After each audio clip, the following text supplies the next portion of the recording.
जैसा हम सभी को पता है, समुद्र मंथन से अमृतत्व निकला था, लेकिन 14वें नंबर पर इससे पहले 13 चीज बाहर आई थी, जिनमें सबसे पहला था हलाहल विष, जिससे तीव्र ज्वाला से देवता और दानव जलने लगे थे। सभी ने भगवान शिव से देवता तथा दानव और सृष्टि की रक्षा के लिए प्रार्थना की, जिसके बाद भगवान शिव ने सारा विष पी लिया था। इसलिए शिव जी का कंठ नीला पड़ गया था। इसलिए आज भी शिव जी को नीलकंठ के नाम से जाना जाता है। कहा जाता है, जब शिव जी विष पी रहे थे तो विष की कुछ बूंदें पृथ्वी पर गिर गई थी, जिसको सांप बिच्छू जैसे विषैले जंतु ने ग्रहण किया था। समुद्र मंथन में जो दूसरी चीज बाहर आई थी वो थी कामधेनु गाय। इसे ऋषि मुनियों को दे दिया गया था। कामधेनु के बाद जो तीसरे नंबर पर एक श्रवण घोड़ा बाहर आया था, जिसे उच्चय भी कहा जाता है। सफेद रंग के इस घोड़े को आकाश में उड़ने की अद्भुत शक्ति प्राप्त थी। ये घोड़ा असुरों के राजा बलि को दिया गया था, जो कि बलि के मृत्यु के बाद ये घोड़ा देवराज इंद्र को मिला था। इसके पार्ट 2 समुद्र मंथन में चौथे नंबर पर ऐरावत हाथी बाहर निकला था।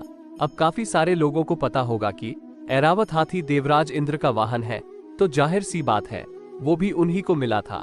ऐरावत हाथी के बाद समुद्र मंथन से 5वें नंबर पर कौस्तुभ मणि बाहर निकला था। सभी आभूषणों और मणि में बहुमूल्य कौस्तुभ मणि जो समुद्र मंथन से प्राप्त हुआ था। इस मणि में इतना दिव्य तेज था कि चारों ओर प्रकाश की ज्योति फैल गई थी। इस मणि को भगवान विष्णु ने स्वयं धारण किया था। इसके बाद समुद्र मंथन से 6ठे नंबर पर जो चीज बाहर निकली वो था कल्प वृक्ष। कल्प वृक्ष एक दिव्य औषधि वाला वृक्ष है। इसमें कई बीमारियों का उपचार करने वाली शक्ति होती है। यह वृक्ष भी देवराज इंद्र को दिया गया। देवराज इंद्र ने कल्प वृक्ष को हिमालय के उत्तर प्रदेश में सुरका स्थल पर लगाया था। समुद्र मंथन में 7वें नंबर में कोई वस्तु नहीं बल्कि एक अप्सरा बाहर निकली थी, जिसका नाम रंभा था। रंभा भी देवताओं को प्राप्त हुई। ये देवराज इंद्र की राजसभा की मुख्य नृत्य अप्सरा बनी। अप्सरा रंभा के बाद 8वें नंबर पर जो बाहर आई वो थी माता लक्ष्मी। भगवान विष्णु का मुख्य उद्देश्य यही था, माता लक्ष्मी को पुनः प्राप्त करना। भगवान विष्णु जब सृष्टि संचालन में व्यस्त थे, तब देवी लक्ष्मी समुद्र की गहराइयों में समा गई थी। समुद्र मंथन के दौरान देवी लक्ष्मी पुनः बाहर आई और उन्होंने स्वयं भगवान विष्णु का चयन किया। माता लक्ष्मी के बाद समुद्र मंथन से जो 9वीं चीज बाहर आई वो थी वारुणी।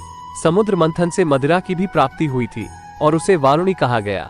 विष्णु जी के आदेश से वारुणी एक दानव को प्राप्त हुई। विष्णु पुराण के अनुसार समुद्र मंथन में जो 10वें नंबर पर जो प्राप्त हुआ वो था चंद्रमा। चंद्रमा जल से उत्पन्न होने के कारण चंद्रमा को जल का कारक कहा जाता है। चंद्रमा को शिव जी ने अपने जटाओं में धारण कर लिया था। उसके बाद 11वें नंबर पर जो बाहर आया वो था पंचजन्य शंख। ये शंखों में सबसे पवित्र होता है। हिंदू धर्म में शंखों का विशेष महत्व होता है और ये शंख भगवान विष्णु को प्राप्त हुआ। शंख के बाद 12वें नंबर पे पारिजात बाहर आया था। मंथन के दौरान एक वृक्ष निकला जिसे पारिजात कहा गया। इस वृक्ष को छूने मात्र से शरीर की सारी थकावट दूर हो जाती थी और इसे पृथ्वी पे लगाया था। समुद्र मंथन में 13वें नंबर पे जो बाहर आया वो था शारंग धनुष। ये चमत्कारी धनुष भगवान विष्णु को ही प्राप्त हुआ। अब 14वें नंबर और आखिरी नंबर पर जिसके लिए समुद्र मंथन किया गया था वो था अमृत। पुराण के अनुसार भगवान धनत्री अमृत कलश लेकर खुद बाहर आए थे। अमृत को प्राप्त करने के लिए देवता और दानव के बीच भीषण युद्ध हुआ। तब भगवान विष्णु ने मोहिनी रूप धारण करके पहले देवताओं को अमृत पान करवाया था। ऐसी ही वीडियो देखने के लिए फॉलो या सब्सक्राइब जरूर करें। तब तक के लिए धन्यवाद।